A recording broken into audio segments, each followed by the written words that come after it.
What it is, y'all, it's your old boy Pilk, and I'm coming back with another Danmachi video, and today we're going to be talking about something you probably should have talked about yesterday, and that is the new Daphne unit that actually dropped for the latest episode. Now, a lot of you guys are going to ask, is she worth chasing? I don't know. Let's find out here, okay? I actually haven't looked at the stats on her. I know she's an Earth unit, but I haven't really gone too deep, so this is going to be a cold-ish read, okay? Let's see here. Now, the thing you got to understand about these units is these are the only featured units on their banner. So when it comes to, you know, as far as summoning goes, all the guaranteed summons. So when you go over here, your first, 4th, 7th, and 10th draws, all 4 of those are guaranteed to be one of these units. If you're lucky, you get one here on the freebie that's not necessarily guaranteed. And that literally means that at the absolute worst possible situation, you need like a prism bond or another unit, or hit the whale banner once or something like that. Like, worst possible situation.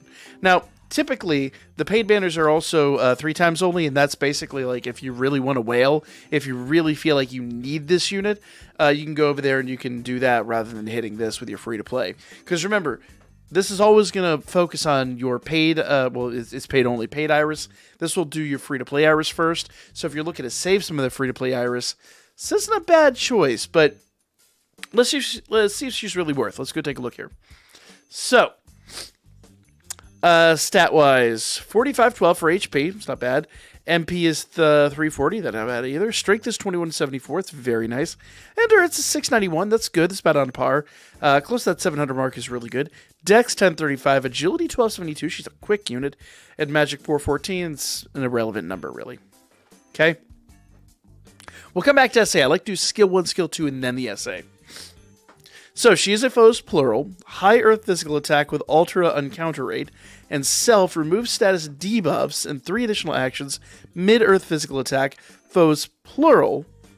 Ooh, 40% damage per each self agility buff skill, and ultra on guard rate, strength, agility, and dex plus 40%.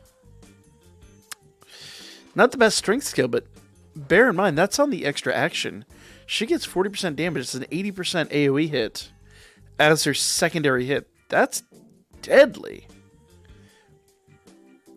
70 MP cost on that too, so you can use that a lot.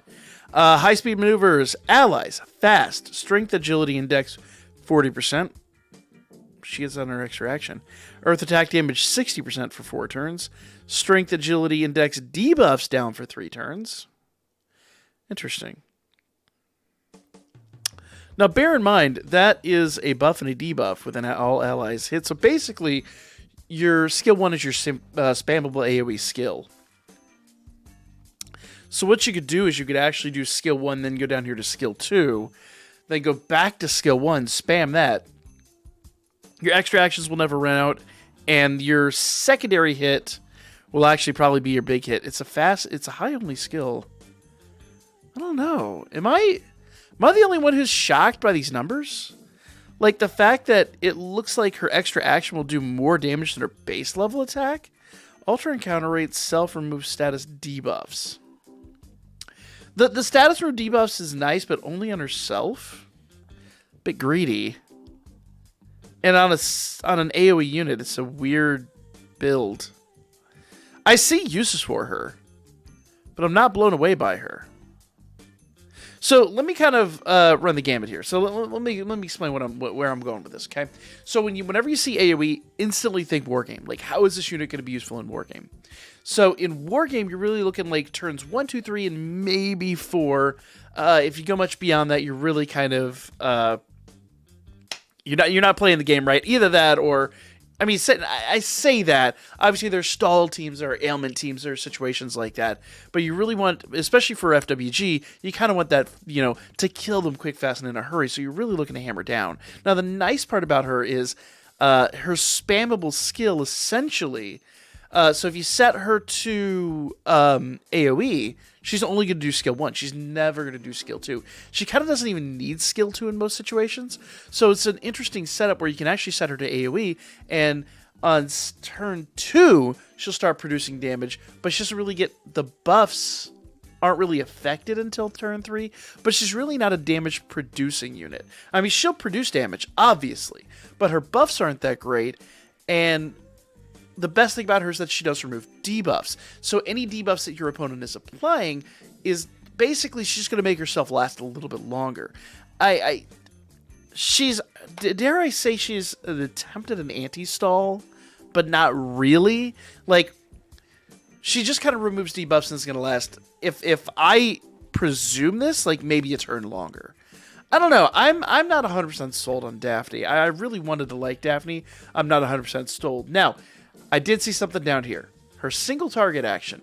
Foe singular higher physical attack damage 80% per each self-agility buff skill. So that's really neat. And she does allies 10% MP heal. The funny part is I see more value in this her single target than the rest of that combined. Now, let's see what her SA does, okay? So SA is a foe's plural Ultra Earth physical attack damage 80% per each self-agility buff skills. Remember, this is going to be a 160 hit if you do build that right. Ultra unguard rate and self 4 additional actions, high Earth physical attack. Ooh, okay. This is where it gets fun. Extra actions, high Earth physical attack, 40% per each self-agility buff skill, Ultra unguard rate, strength, agility, and dex 40. So basically, it becomes a high skill, and it does everything that the extra one does down here. So I think her best use, I'm gonna go ahead and say Daphne's best uses will be outside of Wargame. She's an AoE build where the best use is outside of Wargame. I see uses inside of Wargame, but I don't see her fighting Bell or Asterius, personally. Could be wrong on that. Definitely let me know your opinions on down below. I'm going to skip. I think Daphne's a skip for me, personally, for my free-to-play Iris.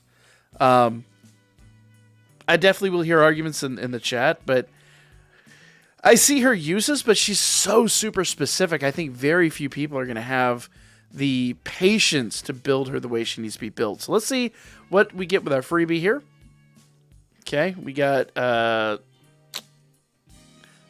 Oka so far. All 2 stars. Mikoto, Bell, Mikoto.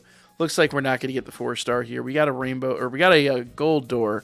So yeah, another 2 3-star Okas. What I like to do with this sometimes is it's 400 Iris.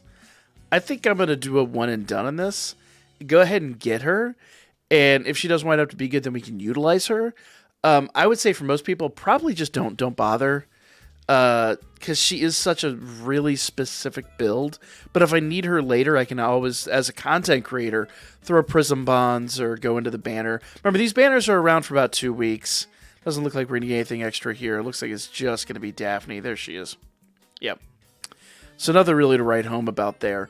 And 400 Iris is something that I can just justifiably spend right now. I don't have a lot of free-to-play Iris, but you know, we got Wargame right now. We've got several different ways to get Iris currently, and I have other things I can farm too. So for me, I'm happy with that, and I'm going to walk away with my unit and my head held high. Now, these, she'll be here until the 2nd. So like I said, these units are usually around for 2 weeks. So the 2nd of February, Groundhog Day, hilariously, she will be gone. And then, you know, probably mid-February, probably about a month from now, we're going to, well, less than a month from now, probably about 4 weeks from now, we are going to get an update to the general pool, if I had to guess. And then she'll be in there at that point in time, able to be obtained with 2 and 3-star tickets. So if you want to be wise about this, personal opinion, I would say just kind of chill and see how this plays out. But for those people that do get her, let me know how she works for you, because I'm really curious. She's an odd build. I just think for the average player, and I emphasize the average player, probably not a wise choice. Probably save for the next Hero Festa banner or something like that. That's my opinion, though. Let me know if you differ down below. Like, comment, share, and I'll catch you guys on the next one.